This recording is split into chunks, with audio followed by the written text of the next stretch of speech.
Hey, what's up, guys? Raymaster Flex here.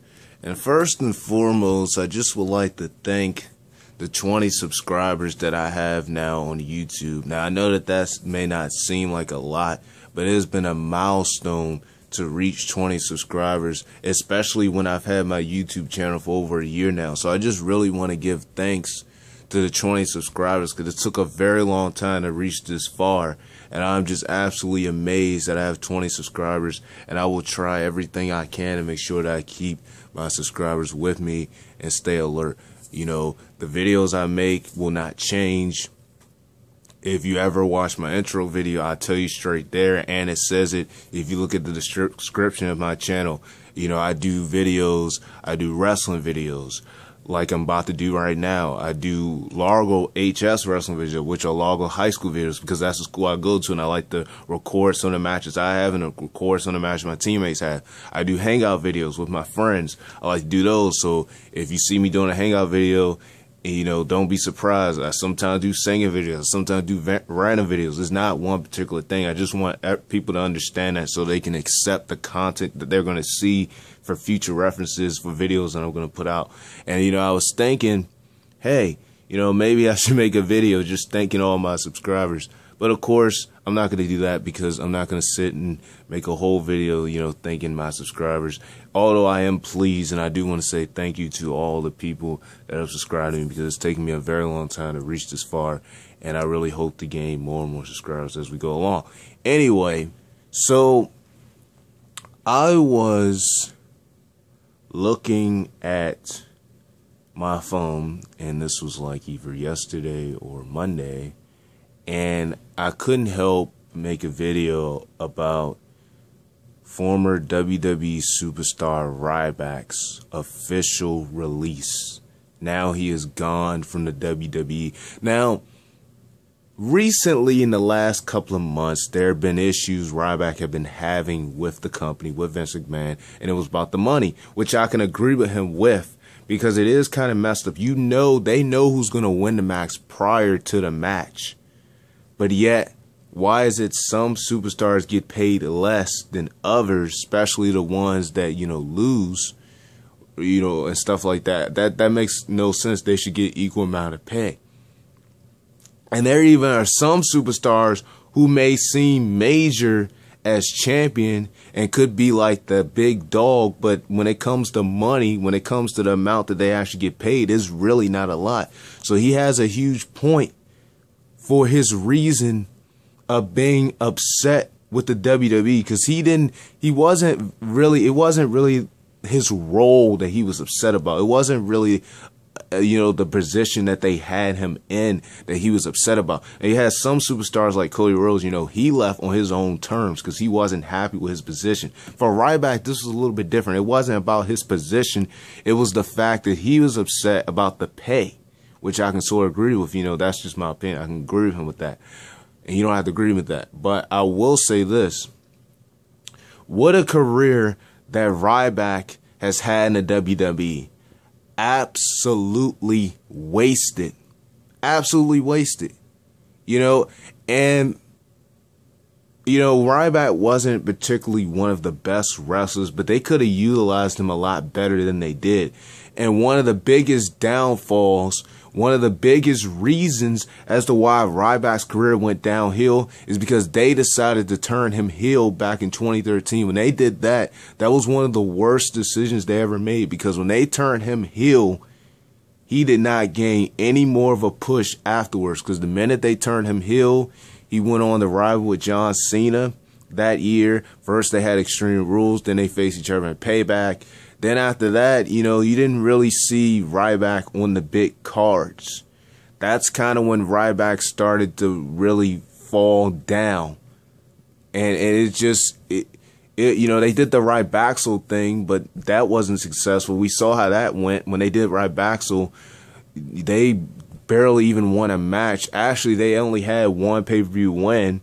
And that was only because at the time they had the storyline where Cody Rhodes was having issues with his brother Goldust, and he supposedly had left him, and then he started the persona of Stardust, and that was the only pay-per-view win that Ryback had got the whole time he was a heel. Like, they wasted him so bad, it was ridiculous. I don't even know why they even decided to turn him heel, because the moment they did it, his career went down. Just when you thought that was going to be the moment that they were going to actually rise right back, because they had been trying to do this since he was a babyface. But see, you know, a lot of people, especially CM Punk, who did not like Ryback, had issues with Ryback because apparently, you know, he couldn't stop hurting people. He always had a thing where he hurt people. Oh, only reason I say this, no, this may not be true. Only reason I say this is because this is something that CM Punk has said. You know, CM Punk was like, he didn't like working with Ryback because Ryback had already injured him, in which he actually did. And see, they had been trying to push Ryback as a big star, and all the times they did it, he had never won. But when they turned him heel, that was a horrible decision. Like, horrible. They could have kept him babyface, but they turned him heel, and that was a horrible decision. Now, I certainly wasn't a big fan of Ryback, but I didn't like, you know, the way how they utilized him in the WWE. And, you know, he had a rough start anyway, because for starters, he started off as Skip Sheffield when he was in NXT.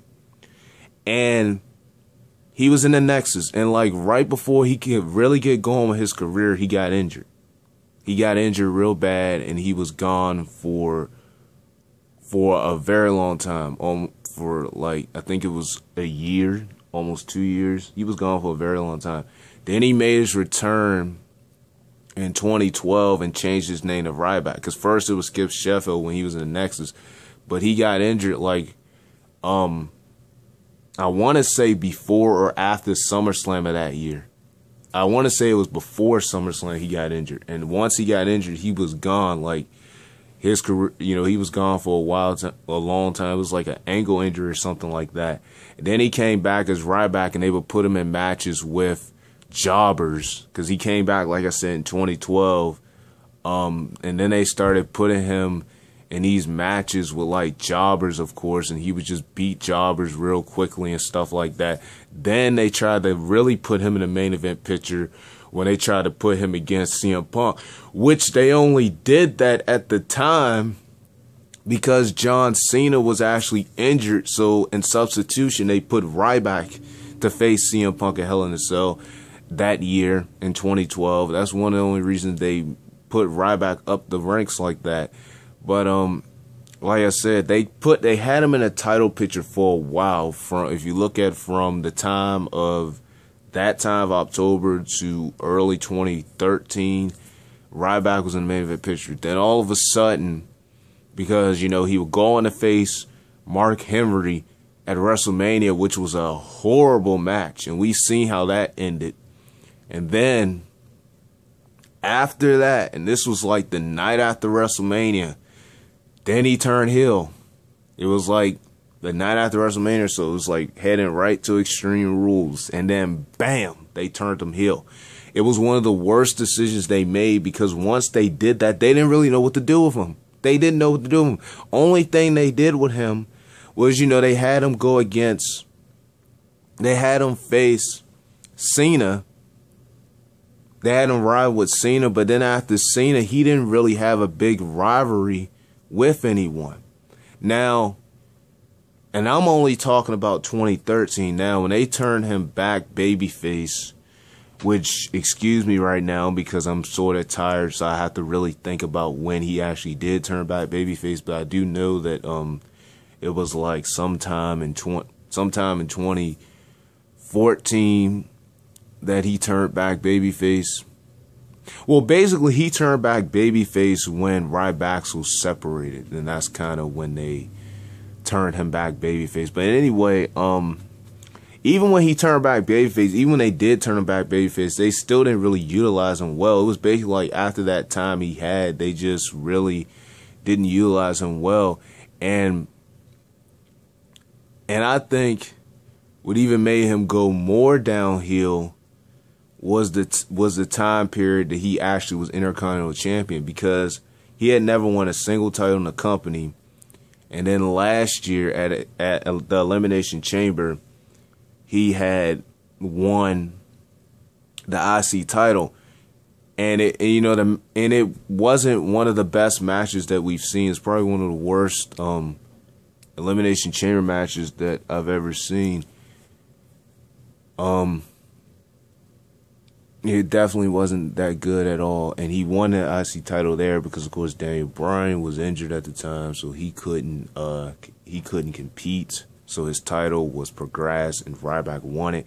Even then, during his last, even when they gave him that title, he really didn't carry it. They really didn't carry it well. They didn't book him right. It just was really bad during the time period he was IC champion. Not to say it's gotten any better since he's lost it, but it was really, because really the only competition they even put with him really was The Miz and The Big Show. And then he would go on to lose the title a month later. Because he won the title in May, he lost it in September. But what I'm saying is that he only defended that title like 2 times on pay-per-view, Money in the Bank and SummerSlam. And both times the matches weren't good. Money in the Bank, it ended in disqualification. And then SummerSlam, he retained this title. And then he lost the title to, then he would lose the title to Kevin Owens. And then he had another match with Kevin Owens the following month in a rematch. But then it's like after that, that's kind of when, he started to go back down in the ranks. But, I don't know.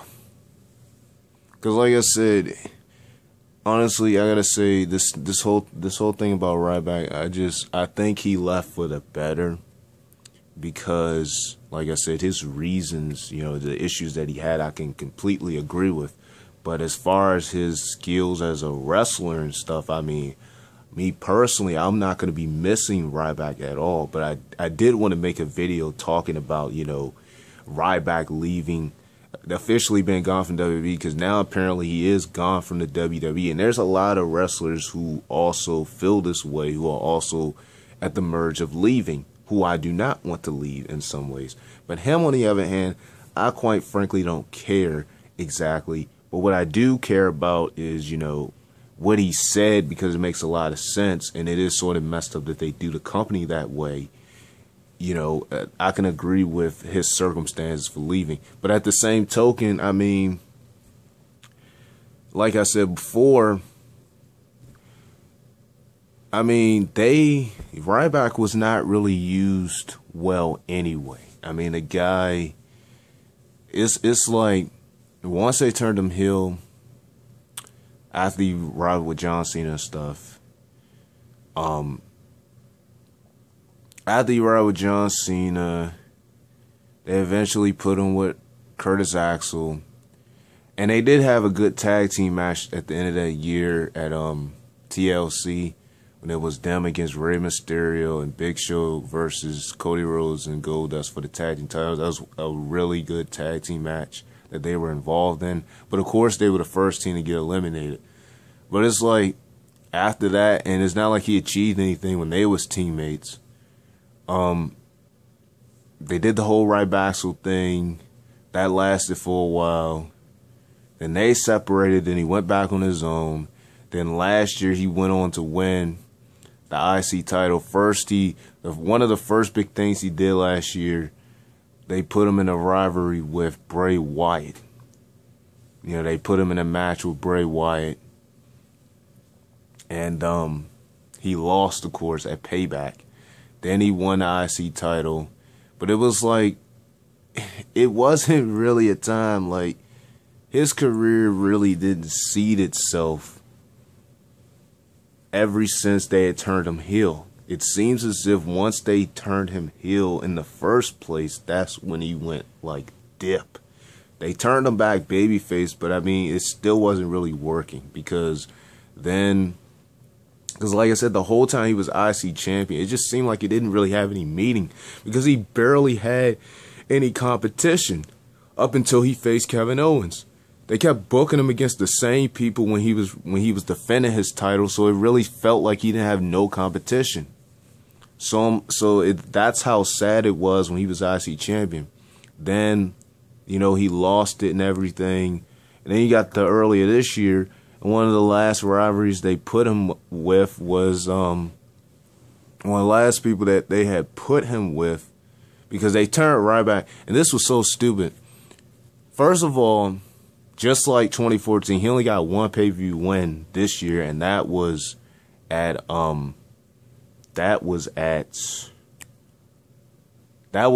Fastlane when he teamed with the Big Show. You know, the Big Show, and can't think of the other person's name, against the Wyatt family. He only got one pay-per-view win, but then they turned him back heel. I mean, if you didn't learn from your first mistake, I don't know what they'll ever get through their heads. They turned him back heel. Of course, at this point, it doesn't even matter anymore because his career is already downhill. And then they had him rival with, you know, Kalisto. They faced each other at WrestleMania, the pre-show. They faced each other at, I think, Extreme Rules next. He lost both times. And then that was the last guy he rivaled with before he ended up having problems with the money. Guys obviously don't have to explain what happened. My camera cut off. And I hate this freaking thing. This is why I want an actual camera. Because my phone camera does this all the time due to space. But anyway, you know, I'm just going to, like I said, going back to Ryback and everything, I'm not a big, you know, I wasn't never a big fan of Ryback, but I can understand one of his reasons for why, you know, he was having issues with the company, because, you know, it is kind of messed up the way how they pay, the way how wrestlers get paid. It really is kind of screwed up the way how they get paid. It's just ridiculous. And like I said before, Ryback, you know, what a career he's had. It's been just completely wasted. He had a rough start. First and foremost, what some of us tend to not, what some of us, you know, tend to forget is the fact that Ryback started off he started off at Tough Enough. That was how he started off. And then he was supposed to be, you know, he came to WWE then, but obviously it didn't work out. So then they put him right back in development territory. And then he didn't, you know, then he ended up being at NXT as Skiff Sheffield. But like I said, right when he was Skiff Sheffield, just like that, he got injured. And he was gone for nearly a year or two. Then he came back. In 2012, they put him in all these squash matches with jobbers, and they really tried to push him to be the guy. And it's like after that, they just really, once they turned him heel, like I said before, they just really put him downhill. And, you know, even though I said before, even though I said that, you know,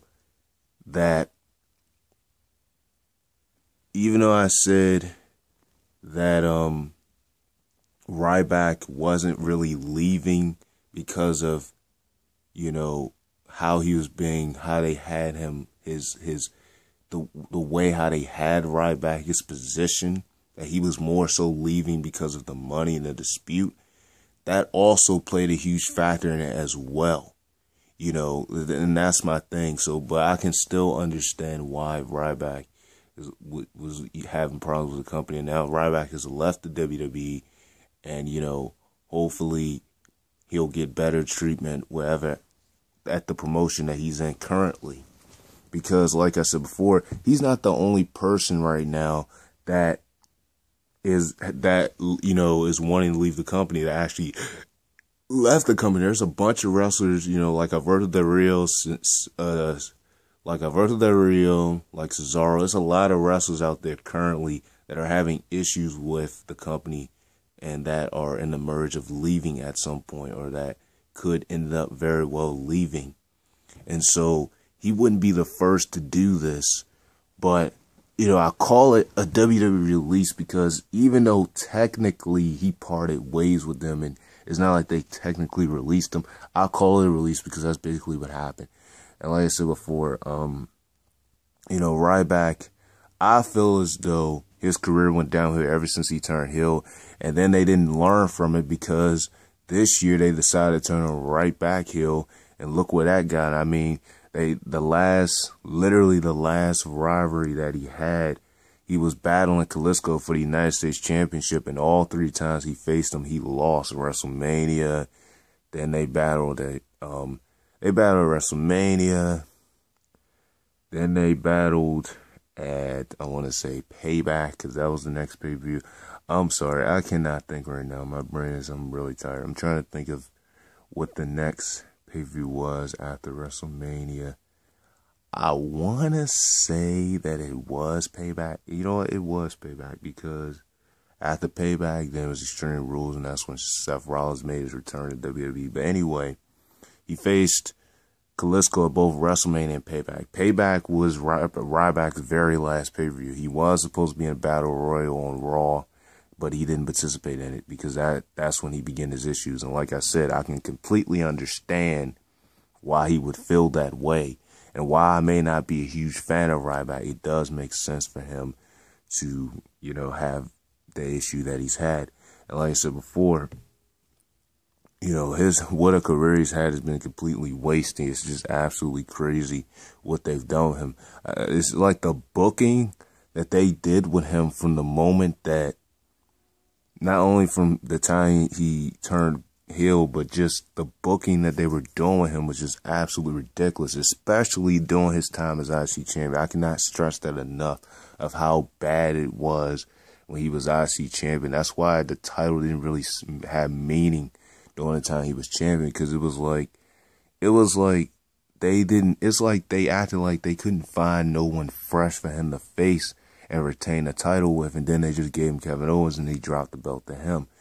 And I looked at a couple of sources prior to this official release of Ryback. And, the talk it's just like I said, it was about the money, it was about the pay, which, like I said, I can agree with that, because it's ridiculous that, guys who lose are getting paid less than the ones that win when they know who's going to win prior to the match. And the fact that there are actually some superstars out there that seem like mega stars, but they're not getting paid as much as others. But also, he also said that, he didn't mind putting people over. That wasn't the issue. Because basically what they started having Ryback do was just put people over at some point. That's what they started to have him do. And he didn't have an issue with that, losing at Kalisto and stuff. His issue was just the money and stuff like that, which, like I said, it makes complete sense of why he would feel that way. But, one of the first things that came to my mind is, dang, it's another guy gone. Like, are you freaking serious? Like, come on. It seems like every time I turn around, someone's leaving the company, or they're getting released from the company, so to speak. It seems like this is just a row of superstars that getting released, leaving the company and stuff like that. I mean, you think about it. I was surprised when I seen Jinder Mahal on Raw last week when he came out of nowhere and he was with Heath Slater, and then Mick Foley told Heath Slater in order for him to get a contract, he was going to have to face off against him. And then he kicked Heath Slater from behind and pinned him and got the contract to Raw, and Heath Slater didn't. But I was surprised to see him because he had got released, if I'm not mistaken, and so did Drew McIntyre. But now Drew McIntyre's in TNA, so he's fine. But Ryback is not in TNA. I believe he's in a different promotion right now. So I hope he's happy with the promotion he's in, and hopefully they don't do the same thing that the WWE has done with him. Because, you see, the WWE is known for wasting talent. That's what they're known for doing. I don't know why they continuously do this, knowing that at some point some of these guys are not going to tolerate it for much longer and that they're going to leave at some point. But the WWE just can't get it through their mind yet. The creative team, Vince McMahon, they can't get it through their minds that at some point everybody's not going to tolerate it and they're going to leave. Some people can handle it, some cannot. And I just think, I wasn't really shocked by the news at all, because I knew he was leaving. But I will say he left with pride. He left with his own, he left on his own right, and now hopefully he can go on and do what the heck he does in another promotion. Yeah, Yeah, that's all I really gotta say. Because I'm not a big Ryback fan or anything like that. But, you know, it is kind of sad what they did to him his last couple of days and so with the company. It's really sad. But, so I'm going to wrap this video up right here. Signing off, Raymaster Flex. You know, make sure that you stay tuned for more videos because there will be more videos to come. So stay tuned for more videos. And I will talk to you guys another day. Peace. Guys, I forgot one more thing. Subscribe. Forgot to mention that in there. Now, peace. Because I can't not end a video without asking you guys to subscribe. So, I'm going to wrap this video right here now. Thank you guys so much for watching this video. Thank you guys so much for watching this video. Signing off, Raymaster Flex. Make sure you stay tuned for more videos because there's more videos to come without a shadow of a doubt. And I will talk to you guys another day. Peace. Make sure to like, comment, and subscribe. Peace.